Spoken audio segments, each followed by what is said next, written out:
Welcome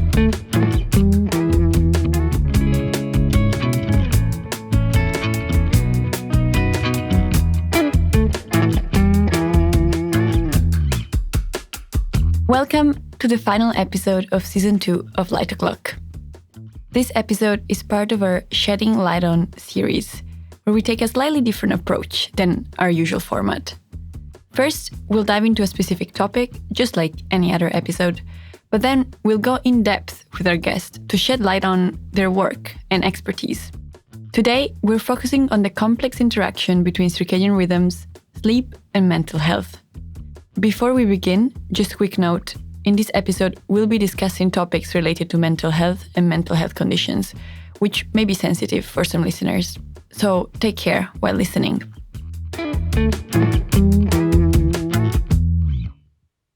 To understand how our circadian rhythms, our light exposure, and our sleep may affect our daily mood, and then vice versa, how our daily mood and mental health may affect our sleep schedules and circadian rhythms, I sat down with today's expert, Professor Dr. Danny Smith. Danny, thank you so much for joining us on Light O'Clock. Before we dive into the science, can you tell us where you're based and what you research? Yes, hi. So I'm a psychiatrist and I work at the University of Edinburgh, where I'm Professor of Psychiatry. And I guess for the last 20 years, my research has been focused on bipolar disorder. But in the last few years, I've become very interested in circadian neuroscience. Cool. Yeah, thank you so much. And this is exactly where we want to go into today. So previously on the podcast, we have talked about the importance of circadian rhythms for health and specifically physical health. So in the last episode, we have talked about the health consequences of circadian disruption. So for example, with night shift work, but also with social jet lag. So if you are like chronotype, but you have to wake up early to go to work, you might have some health consequences. And so we talked about cardiovascular consequences, but also risk for other chronic diseases such as obesity and so on. But of course, when we talk about health, we don't just talk about physical health, we also want to talk about mental health. And so this is really the topic of today's episodes, the interaction between circadian rhythms, light, and mental health. And so I want to start with a kind of a broad and basic question, which is, what do we know about the relationship between circadian rhythms and mental health? Yeah, so that's a big question. But I think it's fair to say that healthy rhythms are fundamental for mental well-being. And also that this is only something that's become sort of more clear and apparent over the last sort of number of years. It's not something that has been researched fully in the past, but now there's a momentum of research in this area, which I think is great. And I think it'll lead to better treatments. So we only have to think, for example, about jet lag that you mentioned already, but also sleep deprivation, and think everyone's had those. Most of us have experienced those things. And, you know, our mood during those periods can be very different from normal. So, you know, it's normal to feel irritated or anxious or slightly dysphoric or low in mood when you have sleep deprivation or when you've got jet lag. So that tells us something really important about the fact that, you know, healthy rhythms of sleep, for example, are really good for maintaining mental well-being. But it operates at multiple different levels, doesn't it? So we know probably that some people are more susceptible to this than others. Some people can cope with jet lag quite well. Some people get by on not very much sleep. Whereas other people, particularly those who may, for example, carry a genetic vulnerability to mental illness, perhaps decompensate more easily in those circumstances and will experience, you know, more symptoms or even more severe symptoms. Yeah. So I've always been struck by what happens to you when you're properly sleep deprived and the different stages of sleep deprivation. So, you know, at the really extreme stage of sleep deprivation of, you know, 3 days of sleep deprivation, people become psychotic. So they have hallucinations, they have delusions, and these are core psychiatric symptoms that we see in schizophrenia and in bipolar disorder and in severe depression. And it's almost like sleep deprivation in its extreme form is a model for some of the more serious symptoms of mental illness, which is really important, but under-recognized and under-researched as well. So I guess what I'm trying to say is that there's a really fundamental association between healthy rhythms and mental well-being that can tell us a lot about what causes mental illness, actually. Yeah. Now that you already introduced the term like causation, so what causes mental illness, I wanted to talk a little bit about this sort of directionality. So you said like poor circadian rhythms or poor sleep, so sleep deprivation can maybe lead to mental health conditions. Is this like also a little bit bidirectional in the sense that if you also have poor mental health, so if you are suffering from a mental health condition, you then also have disrupted rhythms? Yeah. So, yes, I mean, it's obviously a complicated issue and probably operates in both directions, but it will vary across individuals. So a good way to think of it, I think, is that we all have a certain level of genetic or other environmental vulnerability to mental illness. And depending on where that threshold is, whether or not you become depressed or indeed manic in the circumstances of disturbed circadian rhythms will depend on your level of genetic vulnerability, for example. And then, of course, some of the symptoms of anxiety and depression and mania are core disturbances in rhythms, like, people with depression find it difficult to get off to sleep. They don't have very satisfying sleep. They have irregular patterns of sleep.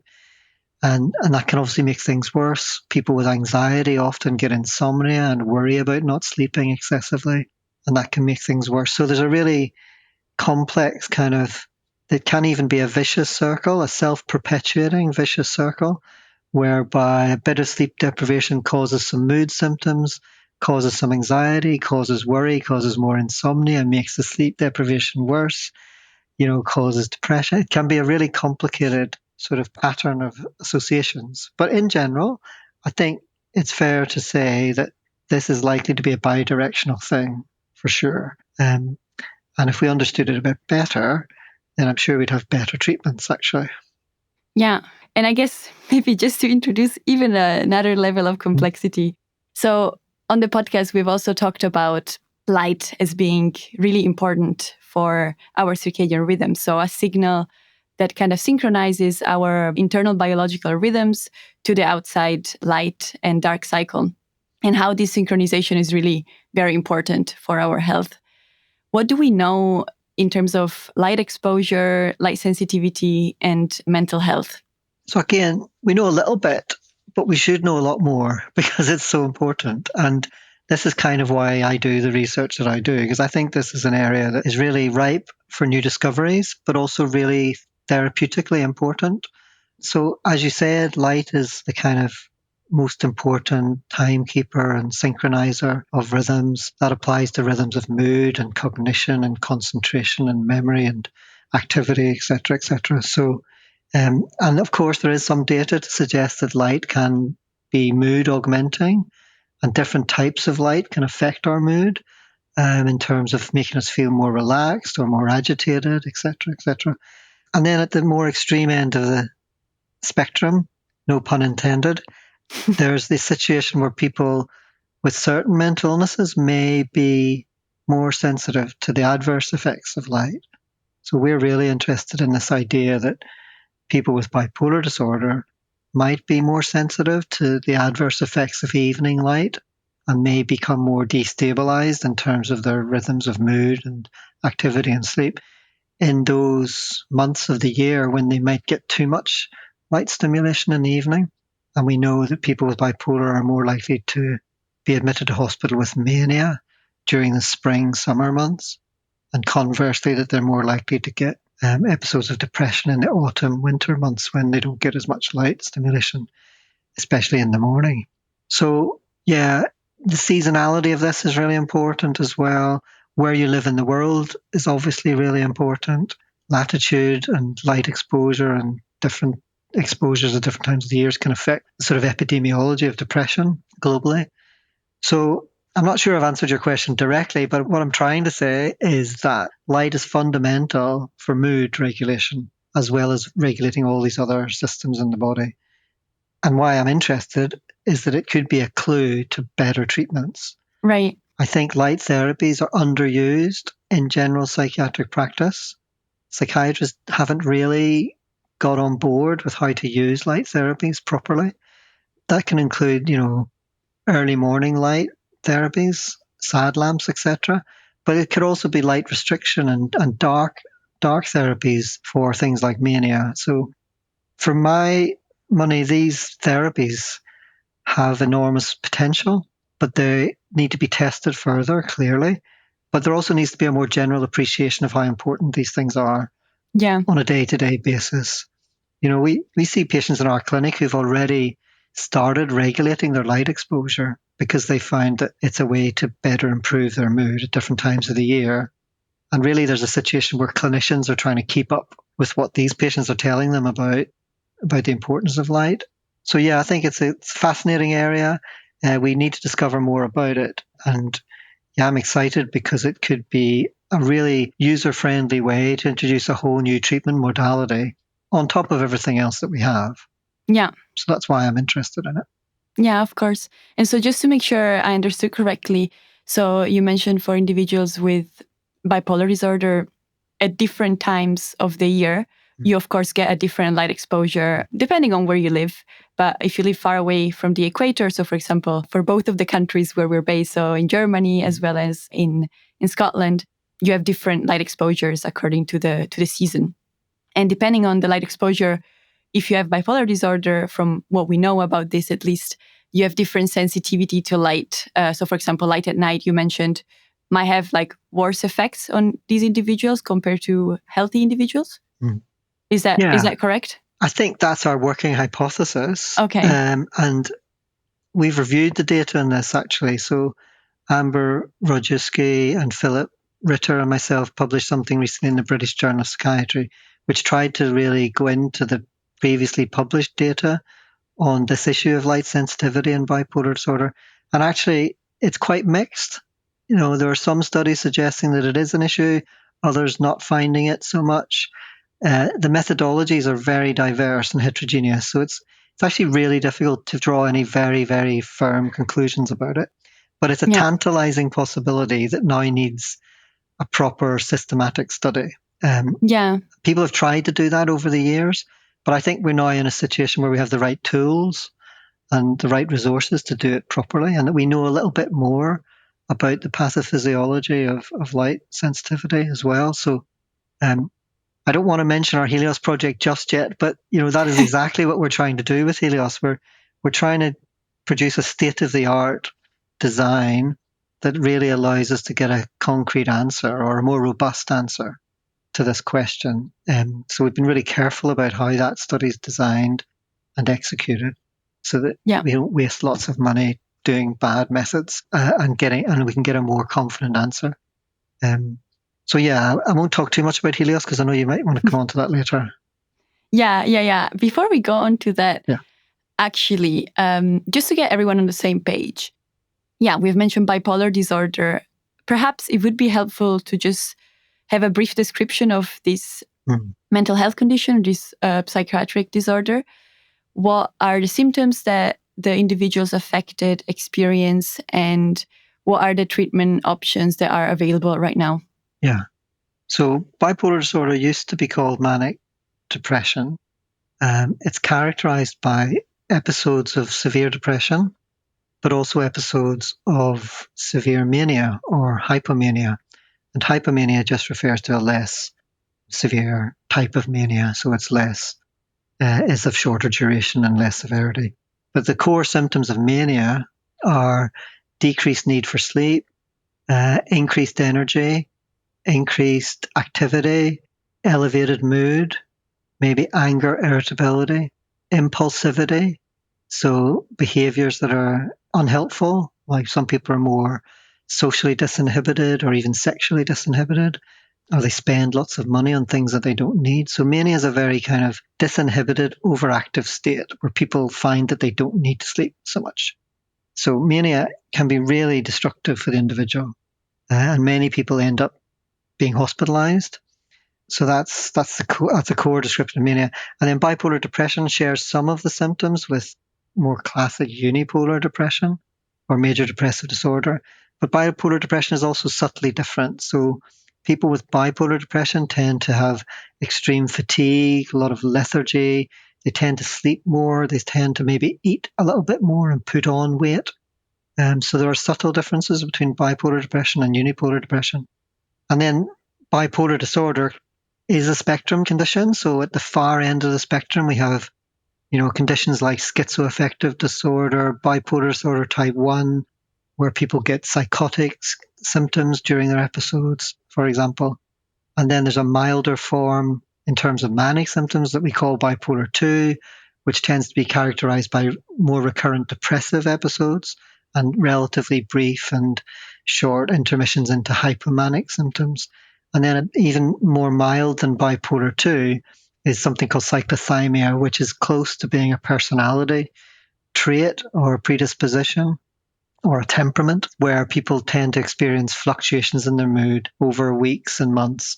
And they can go from feeling quite low to being quite elevated, but not at a clinical diagnostic level that would allow them to be diagnosed bipolar disorder. So I think bipolar's, for my money, it's the most interesting psychiatric disorder because it encompasses so much. I haven't even mentioned the comorbidities. So people tend to have problems with alcohol and drugs because of trying to self-medicate with these things or being more impulsive. People can get severe anxiety as well. So it's got everything that psychiatry has to offer, unfortunately, and it's very challenging to treat. But thankfully, we do have one excellent treatment, which you asked Right. about. And Yeah. so the gold standard treatment for bipolar disorder is lithium. And lithium, it's been around for 70 years. I won't go into the detail of how it was discovered. That's probably another podcast entirely, Caroline. But it was discovered by serendipity by John Cade in Australia over 70 years ago, and it's probably saved millions of lives. And there's really excellent randomized controlled evidence and meta-analytic evidence that it prevents episodes of mania and episodes of depression and has a specific anti-suicidal effect. But we're interested in lithium in this context because, as some of your listeners will know, and you probably know, lithium also has an effect on circadian rhythms across the whole of biology, actually, including probably in humans. So there's this tantalizing possibility that lithium is therapeutic because of a direct effect in stabilizing aberrant rhythms of physiology or behavior. And again, that's HELIOS-BD to some extent, which we can come to. Yeah. And so, just kind of leading into the studies that you're carrying out in Edinburgh. So you mentioned sort of the reason why you're so interested in looking at this specific psychiatric condition, so bipolar disorder, in the context of, for example, light sensitivity. So you said these individuals might have increased light sensitivity at night in specific parts of the year, depending on light exposure. And just before we really talk about the specific study, what can you tell us about the sort of the rhythms that these individuals have, like individuals with bipolar disorders have in terms of sleep and like general circadian rhythms? Yeah. So even when they're well in between episodes, most bipolar people have, guess what you would call an evening chronotype. So that it's much more common for them to be an evening type person, which is interesting, which makes them more vulnerable in our current society to dysregulation. So we've known that for quite a long time. It's not everyone, but most of them. And even between episodes of depression and mania, they do get brief periods of sleep disruption that kind of can be destabilizing on a day-to-day basis. So that's an issue. Often it doesn't go anywhere, but when it does go somewhere, the usual pattern is that they have a couple of days where they don't sleep as well. They don't have as much sleep. And that can be an early warning signature for a kind of incipient or new onset episode of mania. So it's really interesting that this kind of day-to-day variability they get in terms of their rest activity rhythms is a feature. It's kind of a constitutional feature for many of them. And of course, that changes at different times of the year. So that might be different in the wintertime than it is in the summertime, depending on how much light they're getting and when they're getting the light as well. So they have, I guess the point I'm trying to make is that even between episodes of serious depression or serious mania, they have day-to-day fluctuations and instability in rest activity rhythms that other people without bipolar disorder probably don't have to the same degree. Right. Okay. Thank you for this overview. And so, now going to your study, I guess I mentioned that you're carrying out 2 studies in Edinburgh. Perhaps we can start with the first one that you already mentioned, so HELIOS-BD. I guess, first of all, what does the acronym stand for? I think, this is always useful for people who are not in the study to understand. As I understand it, Helios was the Greek god of the sun. Yeah. Yeah. So because it's about light, there's a story of why I called it Helios, which is slightly long-winded, but hope that you'll indulge me, Carolina. Yeah, go for it. When I was submitting this grant, I was on holiday, and I shouldn't have been thinking about the grant on holiday, but I was.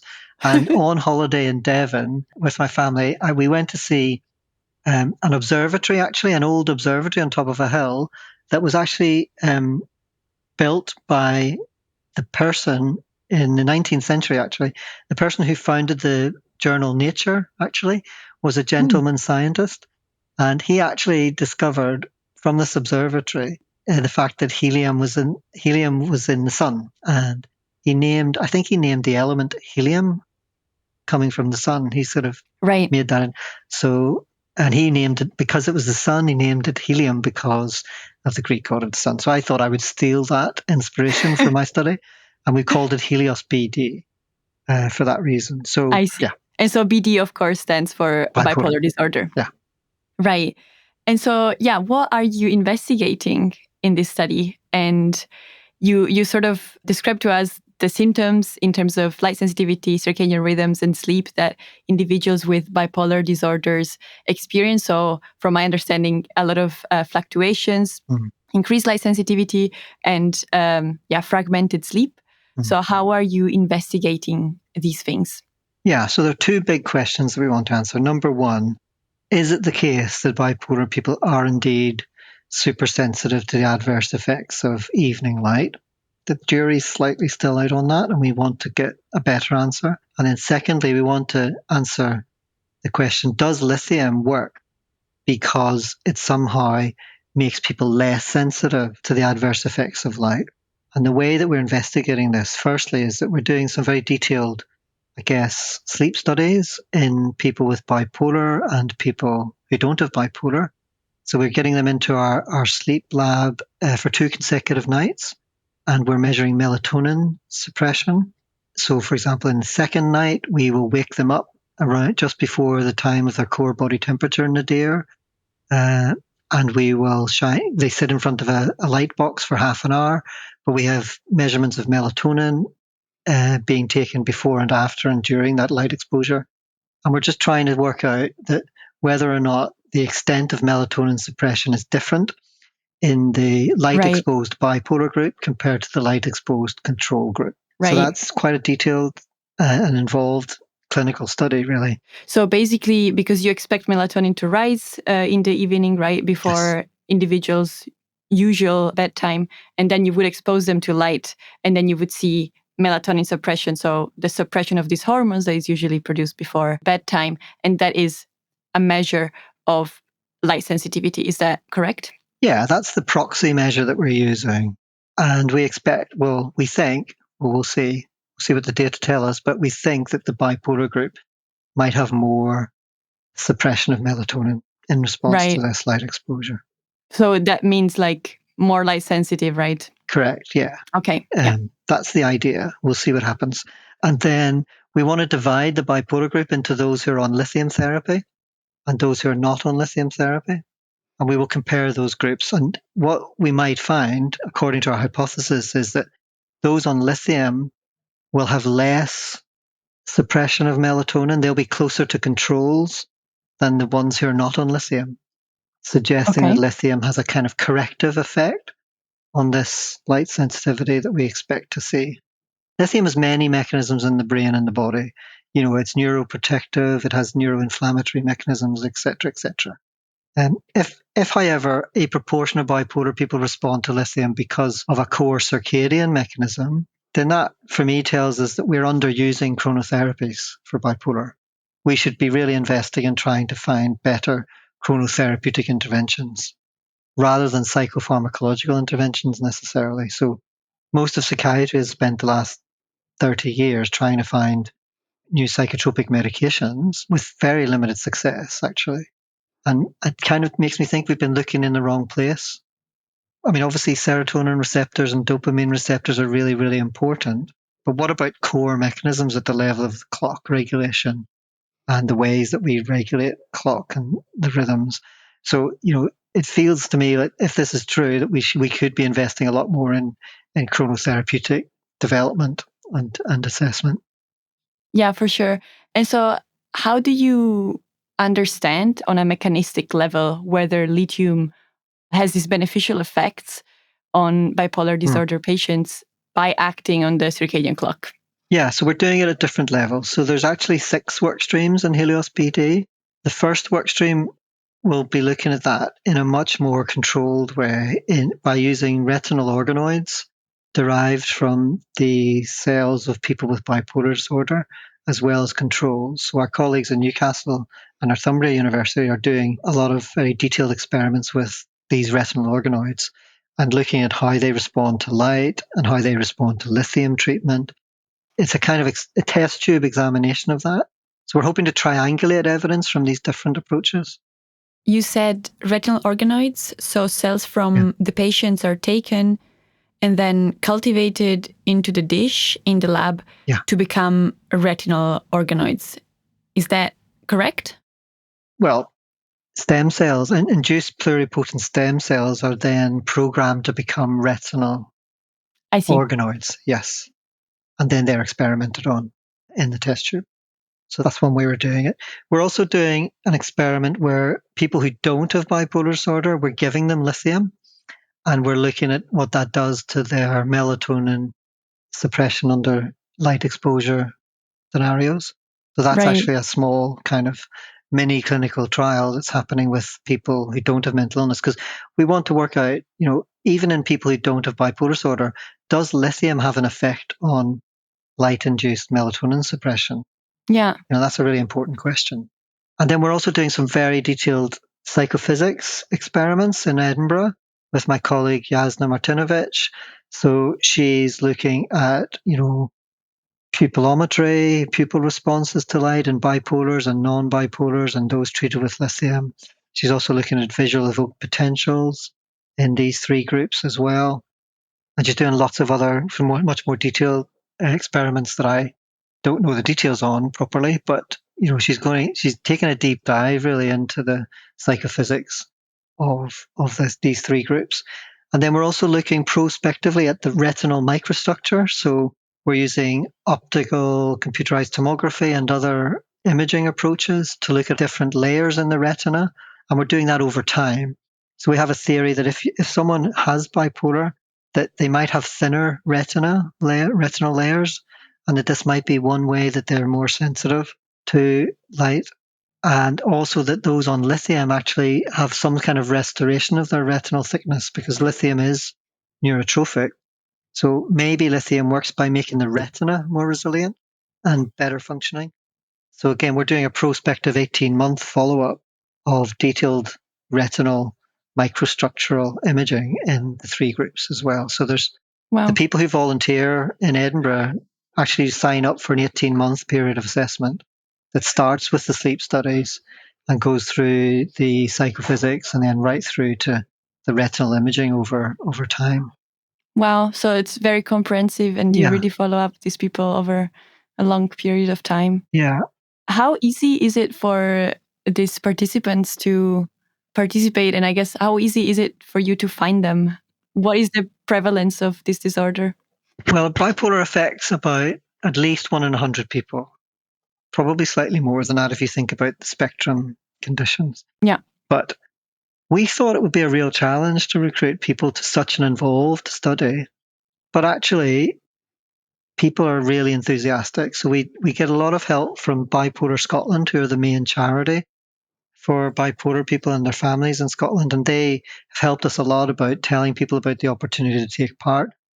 The funding from the Wellcome Trust has been very generous, so we're able to reimburse people's time properly for coming in, 2 nights. Coming into a sleep lab for 2 nights in a row is a big commitment. So we properly reimburse them for their time, which helps a lot for this kind of work. But actually, the bipolar community are super enthusiastic about taking part in research, actually. They really want to contribute and help. And our anxieties about not recruiting have been unfounded because, it's been up and running for about 9 months and we've been at capacity in terms of assessing people in the sleep lab. And we're now booked up until next April. So we've got Wow. people booked in from now. We're only at August. We stopped testing during the summer months because Scotland gets too much light in the nighttime. So we're just starting again in September. We'll run from September to the end of March. But all those slots are already booked. And we've recruited a third of our cohort already. So it's been really encouraging and not what we thought. Actually, we thought it would be much more difficult. That's really good to hear. Yeah. Well, fingers crossed it continues. So. Yeah. Talking about the other study that you're carrying out in Edinburgh. So this is the AMBIENT-BD. Yeah. How is it different to the HELIOS-BD? What are you doing there? What are the questions that you want to answer? So the big question with AMBIENT-BD is, can we measure rhythms of rest and activity in such a way to predict relapse at an individual level? And we're deploying some really nice radar-based sleep technology called Somnify, made by Vital Things. But Somnify is a radar device that sits in people's bedrooms, and it can work out when people are going to sleep, when they are asleep, and when they wake up. And this is a kind of passive data collection. That's why we called it AMBIENT-BD. So the patients put this device in their bedrooms, and then for the next 18 months, we just follow them up clinically. But also every single night, we have data on their sleep. So we're able to work out things like, sleep onset timing and how regular that is or unregular it is, and other kind of circadian parameters that we can derive from the radar data. And we're deploying things like machine learning approaches to try and work out, are there reliable fluctuations in rhythms of sleep that predict onset of mania or predict onset of depression? And does that depend on the time of year or other factors? But AMBIENT-BD is all about sort of low intensity monitoring of sleep and symptoms in lots of bipolar people over very long periods. And I don't think until recently it's been possible to assess people over long periods. It's just that we have these new technologies that make it easier now. So it's quite exciting. And the co-production thing has been massive in AMBIENT-BD because we've actually had a 2-year period of developing and testing the assessments and co-producing the outcomes. So not just looking at the traditional outcomes that psychiatrists are interested in, like mania and depression and anxiety, but what are the outcomes that matter for patients? So, is it about, are they interested in just being able to get back into work or to sustain a relationship or to do their sports and hobbies? And these kind of outcomes that clinicians don't often measure in research studies but actually are more interesting to patients than just getting depressed or getting manic. Yeah. So a lot of the co-production has been, how can we design the study in a way that makes it acceptable and useful for study participants? Yeah, actually, I wanted to speak to you about this aspect of co-production because I think this is a really cool way of designing research. And so just so that everyone's on the same page, what do you mean exactly when you say co-production of a research project? Well, that can be at multiple levels. So right from the design stage, it means meaningfully engaging people with lived experience in helping you design the study and prioritize the research questions. So, researchers and clinicians might have an idea of what a study should do, but often if you properly speak to people with lived experience, they have a slightly different take on it. And that input can be incredibly useful in making the study viable, feasible, something that people want to invest their time in. That's been neglected in research for many years, but we found it a very positive experience. It did help, of course, that the Wellcome funding stream specified that we had to have quite a lot of lived experience input in these studies, and we were very happy to do that. So it's been a positive outcome, really, of the funder saying this is important. Yeah. And so people can input at the design stage. They can input, like I've said, in terms of, prioritizing the kind of outcomes that they want to be measured. They can help with the piloting stage of the assessments. So it may be possible to tweak some of the assessments based on, their individual circumstances or their preferences.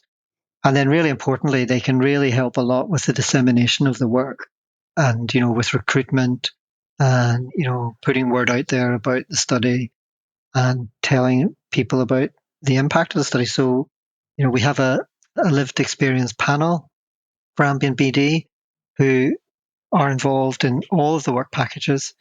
And just for an example, next month when we go to the International Society of Bipolar Disorders in Iceland, we actually have a symposium for people with lived experience of bipolar.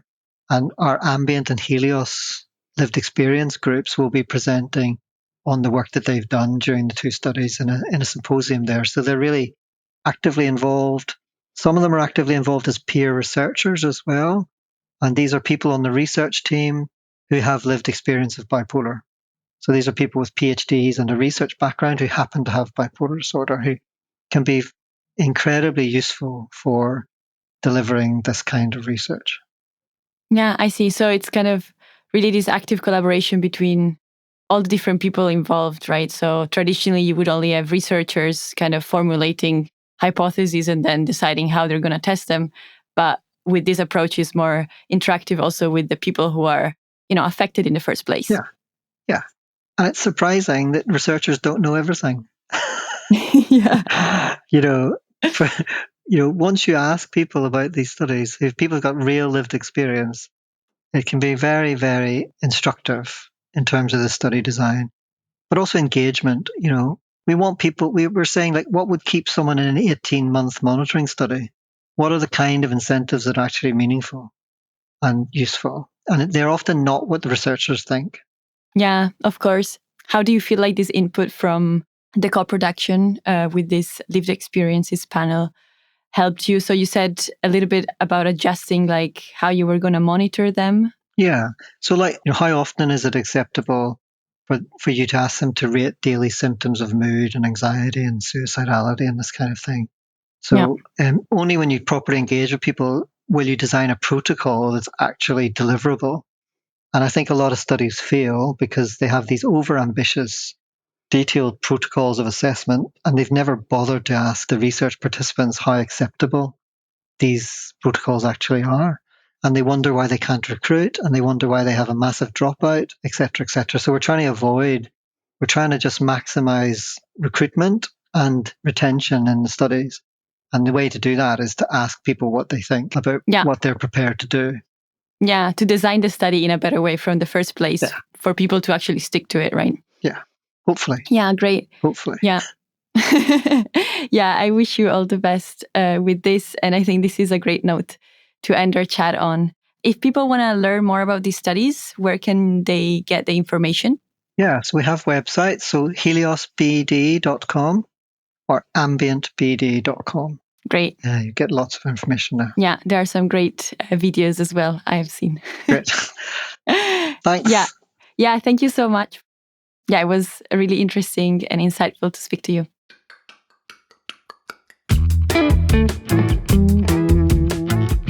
Thanks, listeners, for tuning in.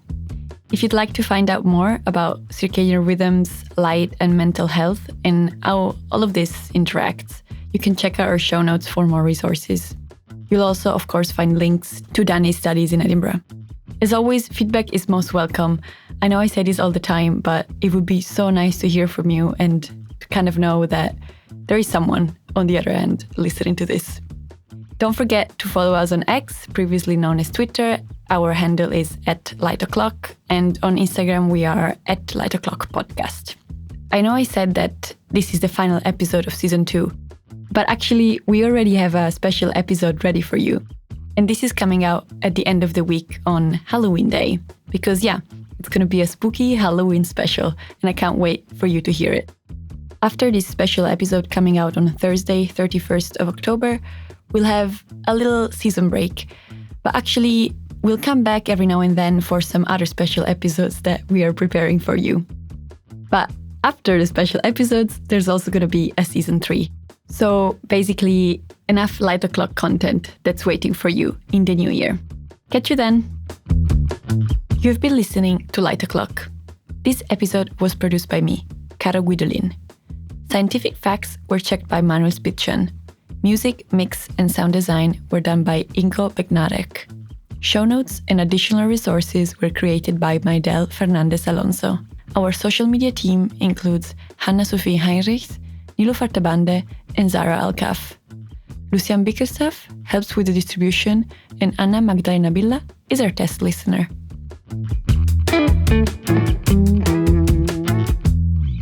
Light O'Clock is a podcast produced by the Translational Sensory and Circadian Neuroscience Unit, and we are supported by the Circadian Mental Health Network, the Viscom Prize from the Deutsche Gesellschaft für Psychologie and the Deutsche Gesellschaft für Psychophysiologie und ihre Anwendung, the Max Planck Society and the Max Planck Institute for Biological Cybernetics, and the Technical University of Munich.